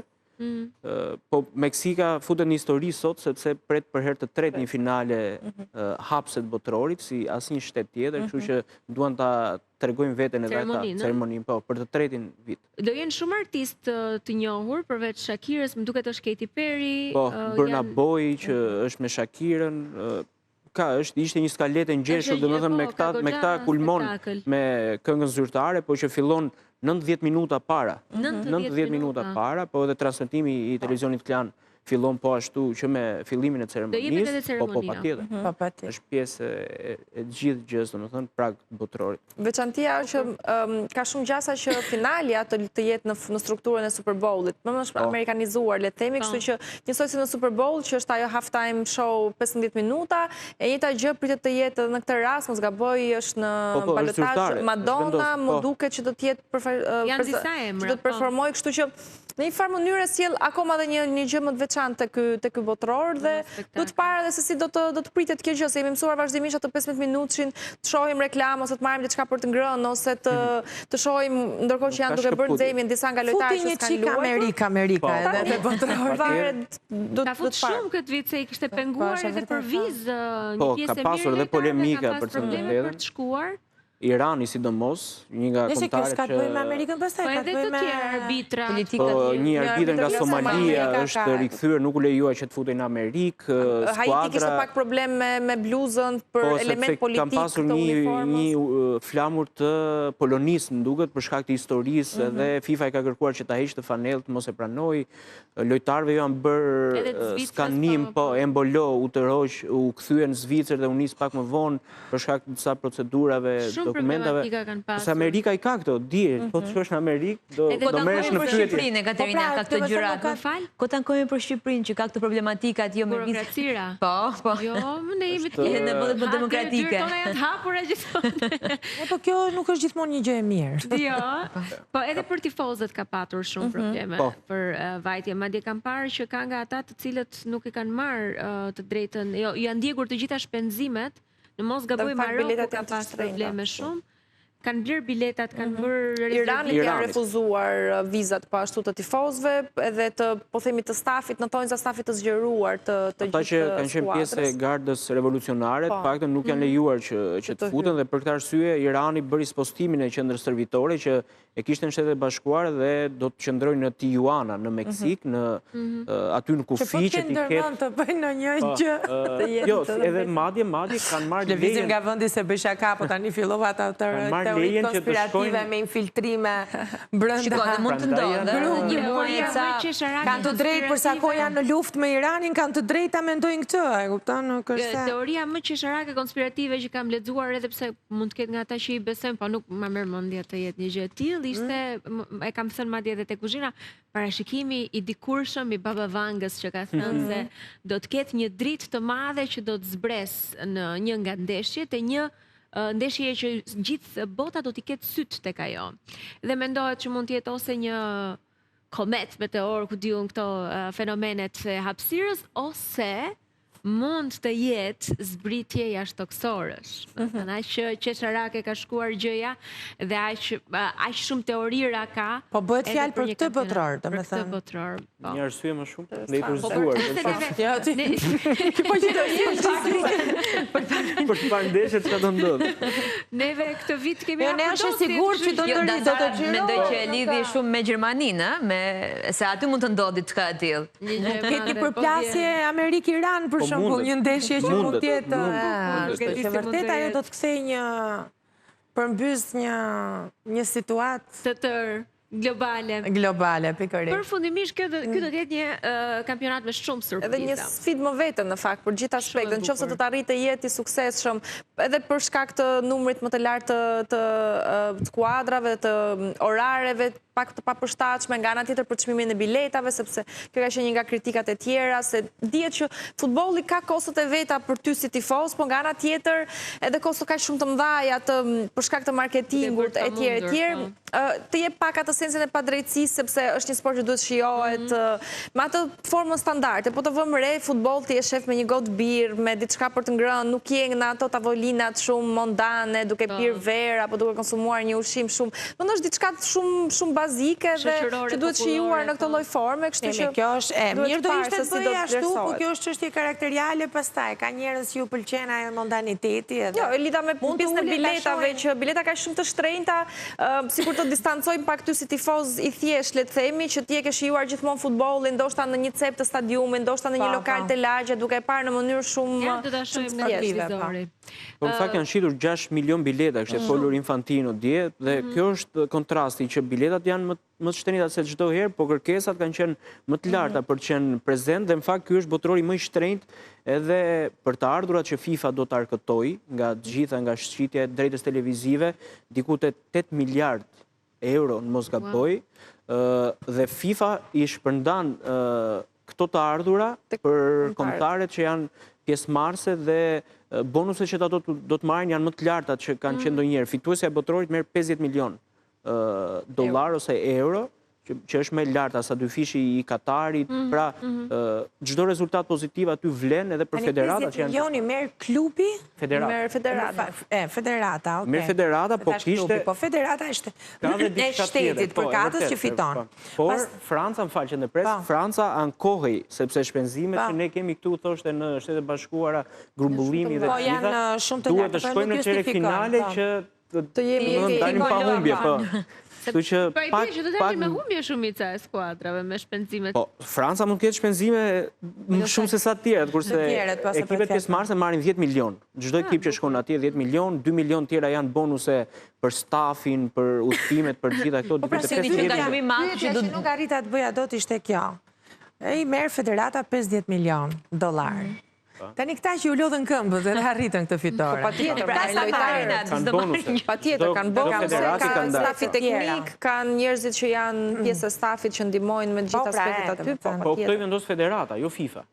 Federata i vendosin me bashkëpunim me lojtarët. FIFA ja jep federatës ndaj si të duash. Ata pastaj i vendosin dhe prapë te Franca kishte pak kënaqësi se nuk do merrin bonuset që ata pretendojnë. Edhe për shkak të biletave, fakt se Franca ka pasur histori, çdo ditë është bërë si telenovel në këtë botror, se çdo ditë del nga ndonjë gjë e re. Ishin ankuar dhe futbollistët për shkak të biletave, sepse normalisht në të gjitha ndeshjet, për shembull dhe në ndeshjet kombëtare, ton futbollistët kanë 1 ose 2 bileta që mund të sjellin familjarë, dhe më pas të tjerat mund t'i blejnë patjetër nëse duan të ftojnë njerëz.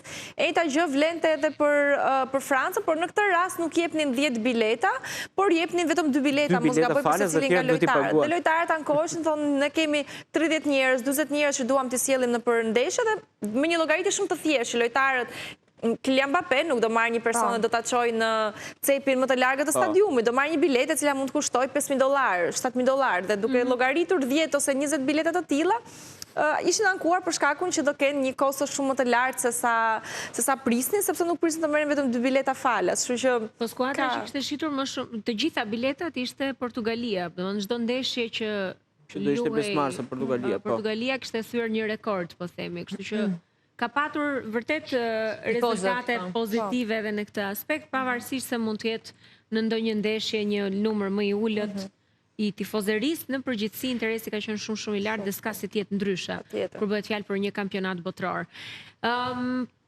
Do thoni skuadrën e zemrës nëse do bënit një parashikim në fund, apo? Unë besoj që Brazili ka shumë gjasa, por nga ana tjetër e shoh Portugalin dhe fakt do më bëj qefin që të fitonte Portugalia për shkak të Ronaldos që ta ketë një kupë bote, kështu që mendoj se ka shanse. Gjë i shkreti nga jeta, po tash Ronaldo mos u ngopte edhe ai. Duhet edhe një kupë ta mbyllet. Domethënë, Spanja si Ronaldo. nuk e di, domethënë, nuk e di kjo vajzë. Gjermania? Jo, do më pëlqente shumë që të shijonim një lloj spektakli dhe këtu nuk është çështja tek Gjermania, është çështja tek në një përsëritje historisë me që jemi përballë Gjermanisë me Brazilin dhe kur them përsëritje e historisë, pavarësisht se jam tifoze e Gjermanisë, kam parasysh që ka qenë një përgjigje ajo që dha Gjermania me 7-1 të një botrori që ishte në 2002-shin, ku fitoi Brazili. Domethënë më pëlqejnë këto përsëritjet e historisë, ti kthehesh emocioneve po kjo thash edhe një herë, përsëris nuk ka lidhje me tifozerin. Tani po përpiqem që të flas me gjaktotësi. E njëjta gjë vlen për Holandën, dua që përderisa ka një histori në botrorit do të thënë, ka një histori Holanda në historitë e botrorit, do të ishte mirë që të shinim dhe një shkëlqim të Hollandës. Do doja të shikoja skuadra që na kanë pëlqyer, jemi tifozi, kemi parë kështu me radhë. Unë shoh Spanjën dhe Francën. Favoritë. Në rregull. Mirë, më kë shikon Brazilin ti në fund? Unë Brazilin nuk arri do ta bëj këtë lloj parashikimi se nuk i kam parë mirë grupet, por Brazilin e shoh fitues. Kjo ka rëndësi që ti e shumë optimiste për skuadrën tënde në fund. Fituese pa shumë mirë. Ju falenderoj shumë. Faleminderit që na ndoqët, takojmë nesër.